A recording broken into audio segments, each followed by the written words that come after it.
अगर कोई old user है, भले कोई न्यू यूजर है, अगर 60 आप डाल रहे हो तो डायरेक्टली रिवॉर्ड जा रहा है, 6 मिल रहा है सबको, राइट।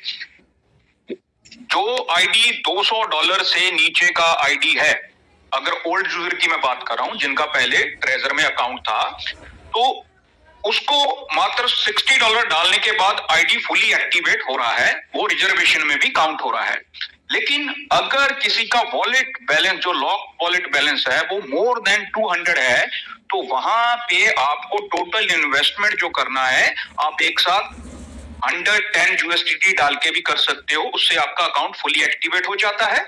अगर आप 60 डाल के 50 बाद में डालना चाहते हो, वो भी आप कर सकते हो। 60 डाल के करना चाहते हो तो आपका डेली का जो 1 USDT अर्निंग है वो आना शुरू हो जाएगा, वो आपके मेन वॉलेट में आएगा। और अगर आप रिजर्वेशन करना चाहते हो तो उसके लिए अलग से आपको 50 डालना पड़ेगा, अगर वो क्लाइंट यूजर का आईडी $200 से ऊपर का बैलेंस है। तो बढ़ते क्रम निचले क्रम की बात नहीं है। अगर आपके डायरेक्ट में 3 आईडी आपने एक्टिवेट कर दी और उनको आपने अच्छे से मोटिवेशन देके सिस्टम के बारे में बताया कि नोवा भी बहुत अच्छी टाइमली विड्रॉल मिल रहे हैं और फ्यूचर सिक्योर है, अगर वो अपने माध्यम से एक्टिवेट करते हैं कुछ अकाउंट, आपके बी में अकाउंट हो जाएगा, 4 अकाउंट और एक सी में हो गया, तो आपको ऊपर 20 USDT मिलेगा।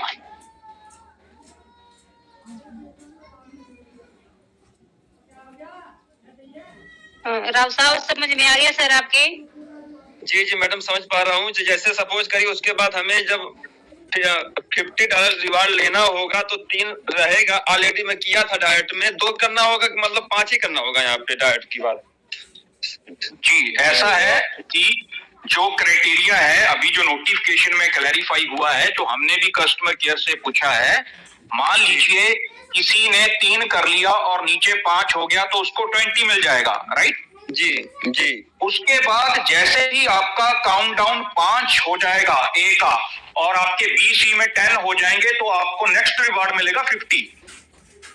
सर वही मैं पूछना सर, तब तो सर जुड़ते क्रम में होगा सर, 3 ऑलरेडी थे, पहले 3 उसके बाद 2 और कर देखिए हमें नोटिफिकेशन से एक चीज समझने की जरूरत है, जितनी भी इंग्लिश में रीड कर पा रहा हूँ, सिस्टम चाह रहा है हमारे से नई नेटवर्किंग करवाना, उसी की वजह जी।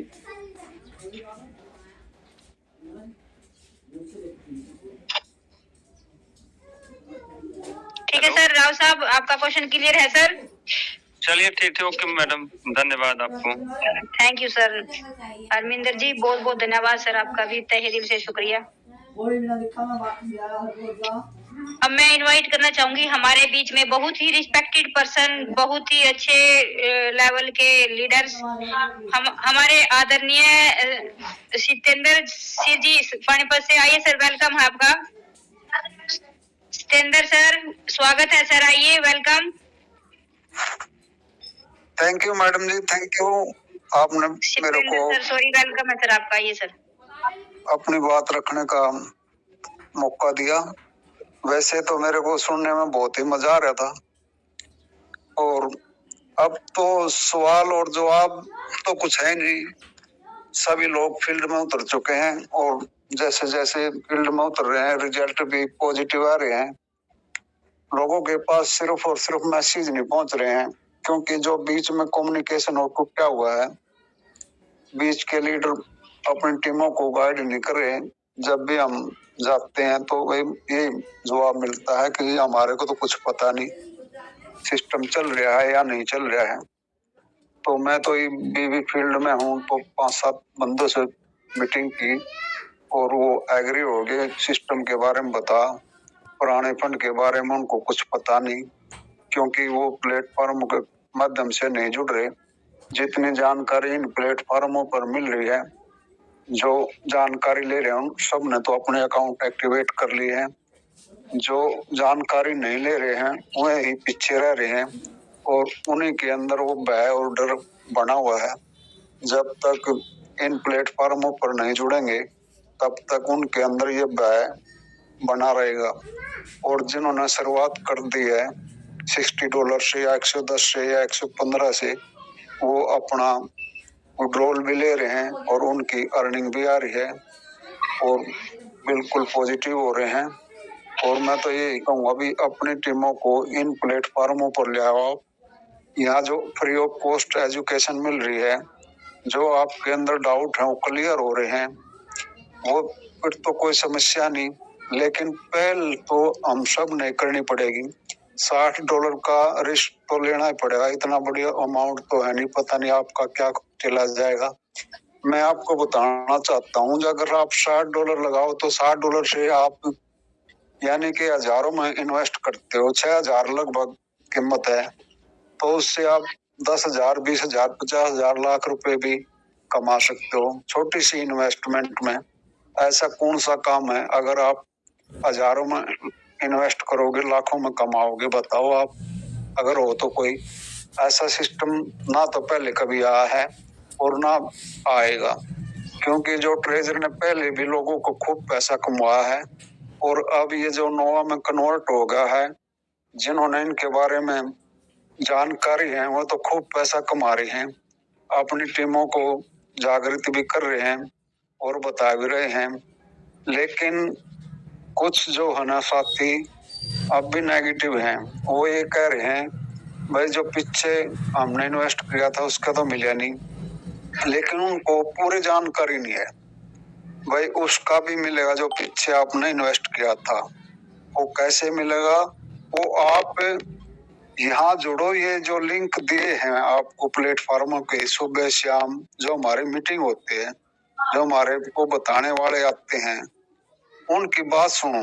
और जिन्होंने अपना अकाउंट एक्टिवेट कर लिया है उनको तो अनुभव हो गया भाई आपने अपना अकाउंट एक्टिवेट कर लिया है, तो उनको तो पता है अब उनकी अर्निंग हो रही है, उनको पैसे मिल रहे हैं, तो वो तो बिल्कुल बढ़िया अपना सिस्टम चला रहे हैं। लेकिन साथियों थोड़ा हाँ तो रिस्क उठाना पड़ेगा। जिस बंदे ने जिंदगी में रिस्क उठाया वो ही सक्सेस हुआ।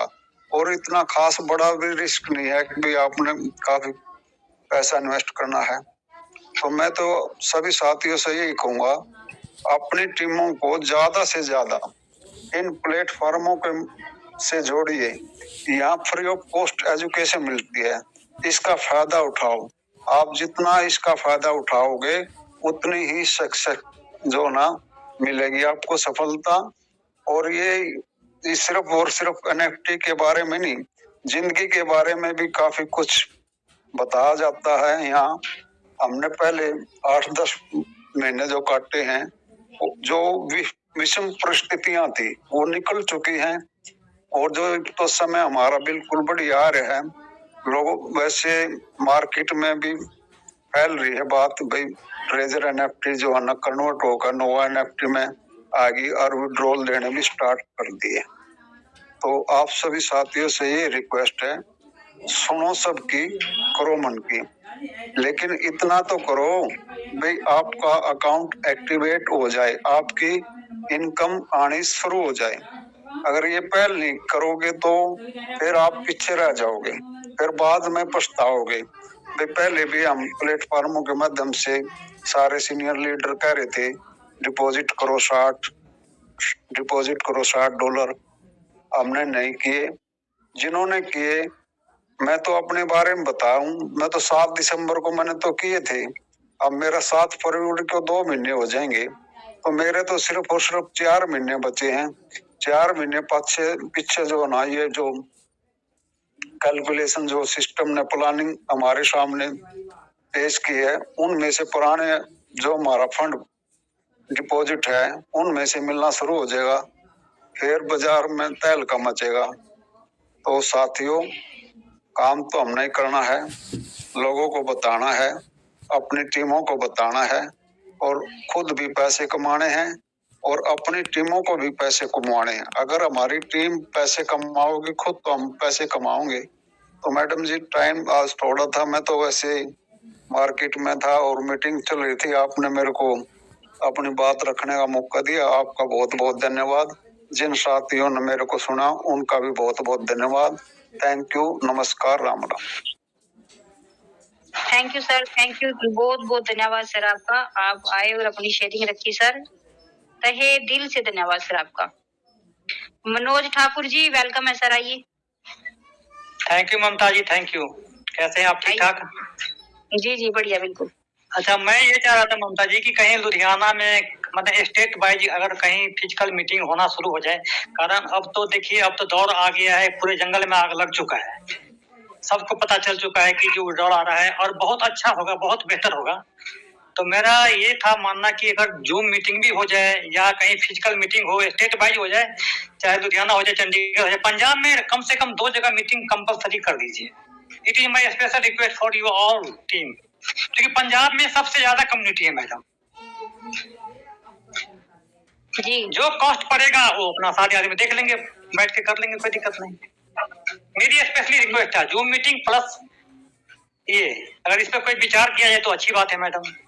बिल्कुल मनोज जी, आपकी बात पे जरूर विचार किया जाएगा। इस बात को जरूर हम कोर में डालेंगे सर। हम खुद भी सोच रहे हैं एक फिजिकल मीटिंग करने की भी, तो जरूर सर जरूर विचार करेंगे आपकी बात को। ठीक है, thank you, thank you, thank you. Okay Manoj ji, thank you sir, बहुत बहुत धन्यवाद आपका। SK सिद्ध जी वेलकम है आपका। SK सिद्ध जी वेलकम।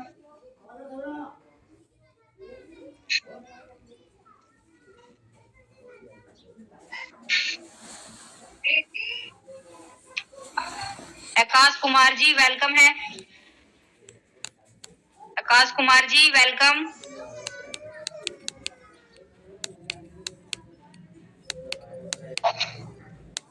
कमलेश वेलकम है सर। कमलेश जी लेवल 1।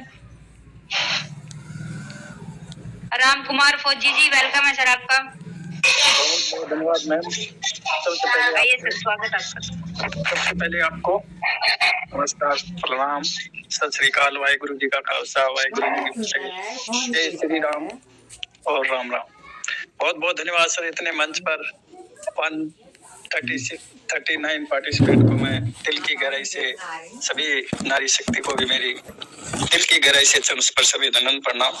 मैं राम कुमार प्रजापति राजस्थान के उत्तर चूरू से बिलोंग करता हूँ, और जब से ये विड्रॉल वगैरह बंद हुआ था उस समय मैंने विड्रॉल लिया नहीं, लेकिन वर्क बहुत अच्छा किया। मैंने मेरे डायरेक्ट में 2 लगा रखा है, और अभी मैंने आज 315 का विड्रॉल लगाया सुबह, वो 72 घंटे में या 48 घंटे में जब भी आएगा 315 का लगाया। बहुत बढ़िया सिस्टम है।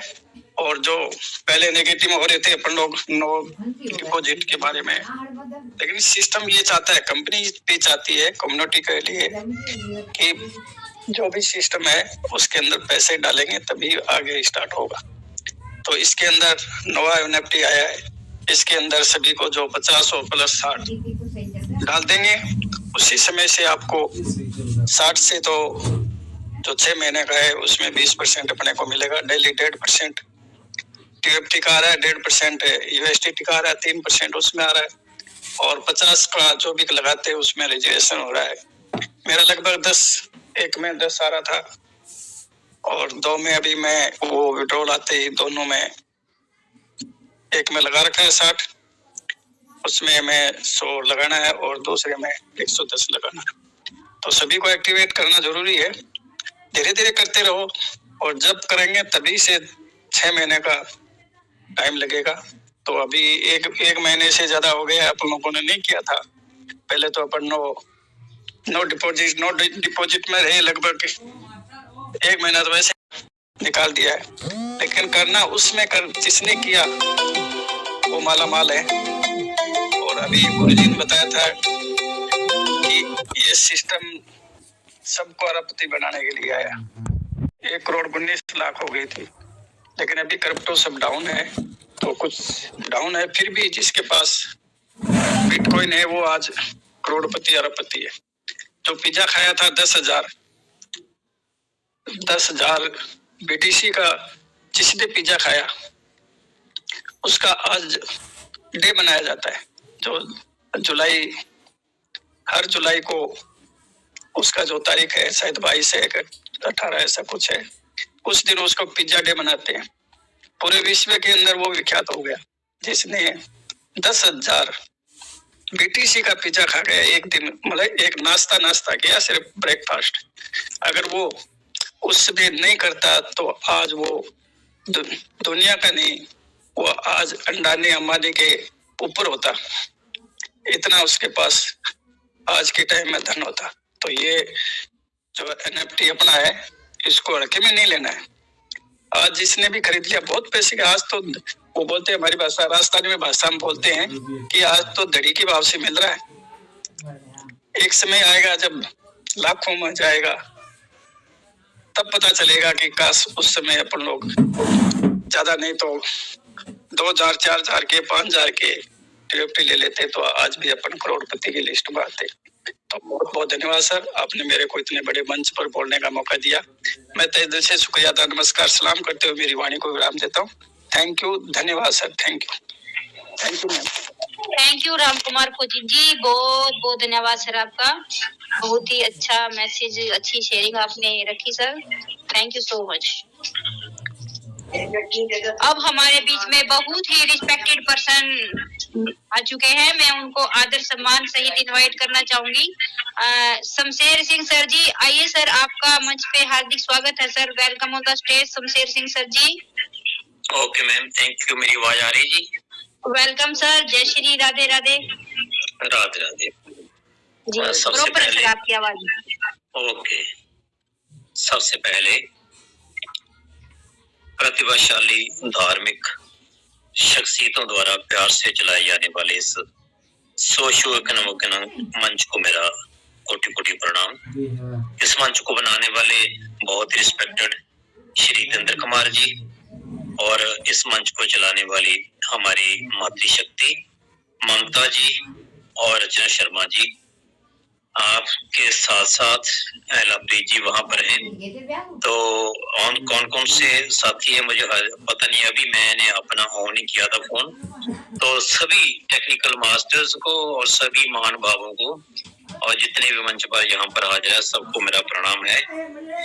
तो मैं आज अपनी शेयरिंग के लिए कहा हुआ था पहले ही, तो इस समय 143 पर्सन्स हैं हमारे पास। तो उसके संबंध में जो मैंने पहले कहा था कि टैक्सेस के मामले में अपनी शेयरिंग रखूंगा, तो पहले मैं भगवान को याद कर लूं। हमारे जहाँ श्री गुरु ग्रंथ साहब जी के अंदर गुरबाणी है, तीनों ताप निवारण हारा सुख हंता दुख रास। यहाँ पर हमारे गुरुओं ने 3 ताप की बात कही है। ताप का मतलब होता है दुख, के तीनों प्रकार के दुखों को वो परमात्मा या गुरु जो परमात्मा के समान होते हैं वही हर सकता है, वही दूर कर सकता है। तो 3 प्रकार के दुख कौन से हैं? ये हमारी महाकवि संत तुलसीदास जी के द्वारा जो लिखित है रामचरितमानस जिसे रामायण कहते हैं, तो उसका अध्याय है राम राज्य वर्णन। तो उस अध्याय में लिखा गया है स्पष्ट रूप से कि 3 ताप कौन से होते हैं। तो वहाँ रामायण में लिखा है, दैहिक दैविक भौतिक तापा राम राज नहीं काहि व्यापा।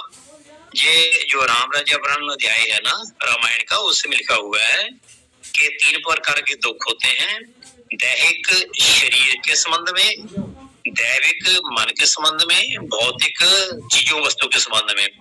तो अगर राम का राज हो, राम का मतलब राजा दशरथ का बेटा नहीं है, यानी भगवान का राज हो, तो जहाँ यानी ये समझ लो कि धर्म का राज हो, तो जो 3 प्रकार के दुख नहीं होते। कौन कौन से दुख हैं? दैहिक दैविक भौतिक। दैहिक का मतलब देह संबंधी, यानी कि जैसे रोग होते हैं, आप बीमार हो जाते हैं, कोई बीमारी हो जाती है, ये दैहिक रोग होते हैं। इसके लिए कहाँ जाएंगे? आप डॉक्टर के पास जाएंगे, दवाई लेंगे। फिर दैविक दुख आते हैं, मानसिक दुख होते हैं। इसके लिए कहाँ जाएंगे? आप अपने संतों के पास, गुरुओं के पास, देवी देवताओं के पास। तो फिर आते हैं भौतिक दुख। भौतिक दुख का मतलब होता है जो चीजों के संबंध में होते हैं। जैसे मेरे पास स्कूटर नहीं है, कार नहीं है, अच्छा मकान नहीं है, मेरे पास अच्छे कपड़े नहीं है, मेरे पास अच्छा खाना नहीं है, मेरे पास साइकिल नहीं है, मेरे पास नौकरी नहीं है। ये सभी ये दुख है ना, इनको हम भौतिक दुख कहते हैं, चीजों वस्तुओं के संबंध में। तो भौतिक दुख कैसे पैदा होता है? भौतिक दुख पैदा होता है जब हमारे पास साधन नहीं है। तो सबसे अच्छा जो सर्वोत्तम साधन है जिंदगी जीने का, वो पैसा है।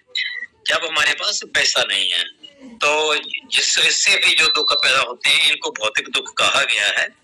तो आज हमने तीसरे प्रकार का जो दुख है, भौतिक दुख, इसके बारे में चर्चा करनी है। तो ये जो हमारे पास पैसे की कमी है, तो इस कमी को पूरा करने के लिए हम जो सिस्टम है ट्रियर एनएफटी का, नोवा एनएफटी का जी अपनाया हुआ है। तो यहाँ पर हम पैसा कमाने की कला को सीखने सिखाने आते हैं। तो इसलिए इस कला के बारे में यहाँ पर बात होगी स्पेशली आज। तो क्योंकि हम सब ट्रिगर नोवा में या एनएफटी में काम कर रहे हैं, हम टीयूएफटी खरीद रहे हैं या यूएसडीटी ले रहे हैं, कुछ भी कर रहे हैं, जो भी कर रहे हैं, ये पैसा कमाने की हमारी कवायद है। अब मैं इस बात पर आऊंगा, क्योंकि भगवान की कृपा से अगर सिस्टम बिल्कुल ठीक ठाक रहे, सिस्टम के भी मन में ये बात आए और हमारी किस्मत अच्छी हो, तो हमारी प्रार्थनाएं अगर परमात्मा सुने, तो इसी साल में जो ये 2026 है, 2026 में ही हमारी ये प्रार्थनाएं सफल होने वाली है। जैसे कि हमारे पास सामने रखा हुआ है सिस्टम ने, 6 महीने भी होने वाले हैं, हमारे पुराने फंड बहुत ज्यादा है, तो वो सब मिलने वाले हैं। तो हो सकता है किश्तों में मिले, कोई बात नहीं, लेकिन 1 साल के भीतर ये होने वाला है। अगर हो जाता है तो पहले तो लोग कहते थे नहीं कितना फंड कैसे मिलेगा, तो मैं इसके आगे जाता हूँ। मान लो कि आपको ये फंड मिल जाए, तो ये फंड इस तरह का है कि उसको मेंटेन करना आपको नहीं आएगा। तो आज आपको मैं इस फंड को मेंटेन करने के बारे में थोड़ी सी प्रार्थनाएं आपके सामने रखूंगा। मेरा ये डिस्क्लेमर रहेगा कि मेरी आज की जो बातचीत है, इसको किसी तरह भी किसी लीगल पर्पस के लिए नहीं प्रयोग किया जा सकता, ना ही ये प्रयोग करने लिए है लीगल पर्पस के लिए। ये सिर्फ हमारा आपसी सलाह मशवरा है, आपसी हमारा संवाद है। तो क्या करेंगे हम? मान लो 6 महीने आ जाते हैं, तो 6 महीने के बाद हमें फंड हमारा रिलीज होता है। तो हमारा जो फंड है वो रिलीज कैसे होगा, वो हमें यूएसडीटी में आएगा। हो सकता है कंपनी कहे कि ठीक है, पहले हम आपको एनएफटी देते हैं, एनएफटी खरीदो, फिर यूएसडीटी कन्वर्ट कर लो, तो भी यूएसडीटी आए। जो हम टीयूएफटी का रेट बढ़ता है, इसको हम बेचेंगे तो भी यूएसडीटी आएंगे। तो यूएसडीटी तो किसी काम का हमारा नहीं है, तो यूएसडीटी को हम अंत में हमें इंडियन रुपये में लाना पड़ेगा। तो जब इंडियन रुपये में लाएंगे तभी से प्रॉब्लम शुरू हो जाएगी। तो उस प्रॉब्लम को कैसे सॉल्व करना है, मैं उसके बारे में आपको बताने जा रहा हूँ। तो मेरी रिक्वेस्ट है कि बीच में हमारे जितने महानुभाव बहुत ही ज्यादा प्रिय हमारे साथी बैठे हुए हैं, बीच में दखल मत देना प्लीज। तो जब मैं अपना जिस सेशन खत्म करूंगा 10-12 मिनट का, तो उसके बाद प्रश्न उत्तर हम लेंगे, तो फिर हमारे दूसरे साथी आ सकते हैं। तो सभी बहुत ज्यादा इंटेलिजेंट पर्सन बैठे हैं, मैं उनकी कदर करता हूँ, लेकिन क्योंकि हमारे मंच का ये असूल है कि जब एक कोई भी साथी अपनी बात रखता है तो दूसरा उसमें दखल ना दे। तो जब हम यूएसडीटी अब आ जाएंगे, तो यूएसडीटी को हम कन्वर्ट करेंगे इंडियन रुपये में। वो कैसे करें हम? उसके लिए हम बाइनांस या कोई भी जितने भी एक्सचेंज है उस पर जा सकते हैं। तो वो एक्सचेंज जो है वो क्या करती है, हम वहां पर यूएसडीटी भेजेंगे, तो आईएनआर मंगवाएंगे, तो आईएनआर हमारे पास आ जाएंगे। तो यहीं से फिर शुरू होता है पंगा। क्या पंगा शुरू होता है कि जो भारतीय सरकार है उसका ये निज़म है, पहले तो क्रिप्टो को वो मान्यता नहीं दे रहे थे, तो पिछले साल से मान्यता दी गई है कि आप क्रिप्टो में काम कर सकते हैं, कमाई कर सकते हैं, लेकिन आपको जो भी प्रॉफिट होगा उसका 30% हमें दे दीजिए। ये भारत सरकार का नियम है। तो वो 30% कैसे देना है, क्या करना है, इसके लिए आपको कोई भी घबराने की जरूरत बिल्कुल नहीं है। आप बड़े आराम से, मान लो आज फरवरी मंथ जा रहा है, किसी का जून या जुलाई में यूएसडीटी फ्री हो जाता है इंडियन रुपये में कन्वर्ट करने के लिए, तो उसे किसी तरह भी इस मामले में कि सरकार हमसे टैक्स लेगी, इस मामले में किसी तरह भी घबराने की कोई भी जरूरत नहीं है। एक बात, मान लो आज मैं यूएसडीटी को, मेरे पास 1 लाख रुपया कन्वर्ट होके आ गया, तो मैंने आज ही टैक्स नहीं देना है, आज ही टैक्स नहीं देना है, मैंने कुछ नहीं करना मैंने, ठीक है। पैसा मेरे पास आ गया, मेरे सेविंग अकाउंट में आ गया, मैंने कुछ नहीं करना, 31 मार्च तक कुछ नहीं करना है मैंने। तो जब 1 अप्रैल शुरू हो जाएगी, तो 1 अप्रैल के बाद हमारा जो भारत सरकार का जो फाइनेंशियल ईयर है वो 1 अप्रैल से शुरू होता है, अगले साल 31 मार्च तक खत्म होता है। तो अब जो फाइनेंशियल ईयर जा रहा है ये 1 अप्रैल 2025 से शुरू हुआ और 31 मार्च 2026 तक जाएगा। तो अब हमारे इस महीने की मैं एग्जाम्पल इस महीने की ले लेता हूँ, मैं इस महीने की बात कर लेता हूँ फॉर एग्जाम्पल। तो मान लो इसी महीने मैंने जो है जीटी को इंडियन रुपये कन्वर्ट किया, तो आज मुझे कुछ करने की जरूरत नहीं है, ना मैं ये टैक्स देने जाना है ना को टैक्स कटेगा मेरा। तो 31 मार्च के बाद मैं इनकम टैक्स रिटर्न भरूंगा। तो इनकम टैक्स रिटर्न जब भरता हूँ तो उसमें मेरा खुद ब खुद ही जब हम सीए के पास जाते हैं तो इनकम टैक्स रिटर्न भरने के लिए, तो वो हमारे से डिमांड करता है कि आप भाई पिछले फाइनेंशियल ईयर की बैंक स्टेटमेंट लेकर आओ। तो बैंक स्टेटमेंट में जो भी होता है उसके अनुसार सीए जो होता है वो आपकी आईटीआर भरता है, उसमें कहीं कोई रकम ऐसी है जिसका टैक्स देना जरूरी होता है। मैं अब सिर्फ इसकी बात कर रहा हूँ यूएडीटी की, तो उसमें से वो टैक्स आपका बनाएगा और आपको चालान फॉर्म भर के दे देगा। तो जाइए आप बैंक में चालान फॉर्म जरा अपना टैक्स भरिए और तुम अपने आराम से चिंता मुक्त हो जाइए। तो इस बारे में आपसे जो कहना चाहता हूँ कि अगले साल सभी का ये पोजीशन आने वाली है, तो उसके लिए आपको उसके बाद जब आप 26 में मार्च के बाद, क्योंकि अभी तो पैसे यूएसडीटी हमें कन्वर्ट कर नहीं रहे हैं, तो हमारा यूएसडीटी कन्वर्ट होता है मई जून में, तो कोई चिंता की बात नहीं है, कुछ नहीं करना हमने। इसके लिए तो जरूरी बात जो है हम अभी से ये हमारा आज का शुरू महीना जा रहा है फरवरी, और जब अप्रैल आएगा तो सभी से मैं जो कहना चाहता हूँ जिसलिए हमने आज शेयर की है, सभी ने अपनी इनकम टैक्स रिटर्न भरनी है। इनकम टैक्स रिटर्न भरने का मतलब ये नहीं होता है कि आपको जरूर कोई ना कोई टैक्स भरना होता है, नहीं, ऐसी बात नहीं है। भारत सरकार यही चाहती है कि आप हमें अपनी सूचना दीजिए। टैक्स नहीं बनता तो ठीक है, कहानी खत्म हो जाती है, कोई आपको पूछता नहीं है, ठीक है। लेकिन अगर टैक्स बनता है तो आपका जमा हो जाएगा। अच्छे नागरिक होने के नाते हमारी ये ड्यूटी है कि हम जो टैक्स बनता है उसको दें। तो एक तो पहले बात जो अपने नोट करनी है मेरी आज की बातचीत से, कि जो ये अप्रैल महीना जब आएगा तो आपने किसी भी अच्छे सीए के पास जाना है और सीए के पास जाकर आपने अपनी इनकम टैक्स रिटर्न भरनी है, जरूरी तौर पर भरनी है। अगर इस साल आप ये रिटर्न भर देंगे तो अगले साल भी आप रिटर्न भरेंगे, तो जो 2026 में आपने यूएसडीटी कन्वर्ट करा, कितना भी करवाया हो, कोई चिंता की बात नहीं है, तो वो उसमें मेंशन हो जाएगा। आपको लिखने की जरूरत नहीं है, आपको रिकॉर्ड रखने की जरूरत नहीं है, कुछ भी नहीं करना आपने। जब बाइनांस से पैसा आपके बैंक में आएगा तो वहां पर अपने आप मेंशन हो जाएगा। तो जब आप 31 मार्च तक बैंक स्टेटमेंट लेंगे तो उसमें अपने आप ही आ जाएगा कि बाइनांस द्वारा कितना पैसा है। तो दूसरी बात बता दूं कि बाइनांस द्वारा मान लो 1 लाख रुपया आपको आया, तो इसका मतलब ये नहीं है कि 1 लाख पर आपको टैक्स लगेगा, नहीं, ऐसी बात नहीं है। वो जो आपका सीए है वो देखेगा, वो भरेगा कि भाई इसने जब यूएसडीटी खरीदे थे तो कितना इसका इन्वेस्टमेंट हुआ था, कितना से खर्च आया था, वो आपको सब बहुत बताएगा। आप क्योंकि मैं भी बताऊं तो लंबी हो जाएगी, तो आपका खर्चा गिना जाएगा कि एक्सपेंडिचर कितना हुआ। आपने 70,000 में लिए थे यूएसडीटी, 1 लाख में बेचे, और आपका जो प्रॉफिट है वो है 30,000, तो 30,000 पर 30% लगना है, ना कि 1 लाख पर। इसलिए आपको घबराने की कोई जरूरत नहीं है।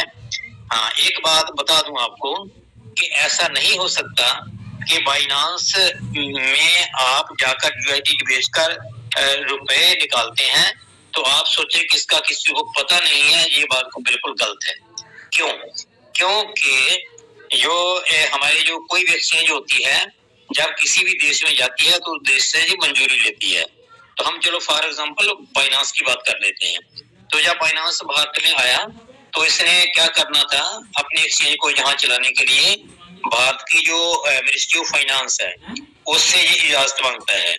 तो मिनिस्ट्री ऑफ फाइनेंस में एक डिपार्टमेंट होता है FIU इंडिया। FIU का मतलब होता है फाइनेंशियल इंटेलिजेंस यूनिट। तो जब फाइनेंशियल इंटेलिजेंस यूनिट के पास एप्लीकेशन जाती है तो वो जो एक्सचेंज होती है उसकी जो भी जरूरी जानकारी है वो पहले लेता है, तो सारी जानकारी लेकर फिर उसको सर्टिफिकेशन करता है, सर्टिफाई करता है, सर्टिफिकेट देता है।